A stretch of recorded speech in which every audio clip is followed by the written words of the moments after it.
பஹாமாஸிலிருந்து London Heathrow நோக்கி சென்ற British Airways விமானத்தில் பிலிப்கோல்ட் என்ற 64 வயதுடைய தொழிலதிபர் மதுபோதையில் குழப்பம் ஏற்படுத்திய சம்பவம் அதிர்ச்சியை ஏற்படுத்தியுள்ளது.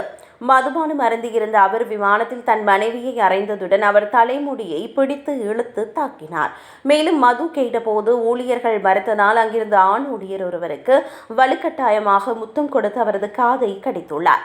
பெண் ஊழியர் ஒருவரை ஆபாசமாக திட்டியதுடன் காக்பிட் பகுதிக்கு சென்று விமானியை நோக்கி கூச்சலிட்டார். உங்களை கொன்று விடுவேன், என்னை கட்டுப்படுத்த இந்த விமானத்தின் நாட்கள் போதாது என்று பயணிகளை மிரட்டினார். விமானம் லண்டன் வந்தடைந்ததும் அவர் உடனடியாக கைது செய்யப்பட்டார். பாலியல் அத்துமீறல், குடிபோதையில் விமானத்தை பாதுகாப்பற்ற நிலைக்கு தள்ளியது உள்ளிட்ட குற்றச்சாட்டுகளை அவர் நீதிமன்றத்தில் ஒப்புக்கொண்டுள்ளார். அவரது வழக்கறிஞர் பிலிப்கோல்ட் போருக்கு பிந்தைய மன உளைச்சலால் பாதிக்கப்பட்டிருப்பதாக கூறினார்.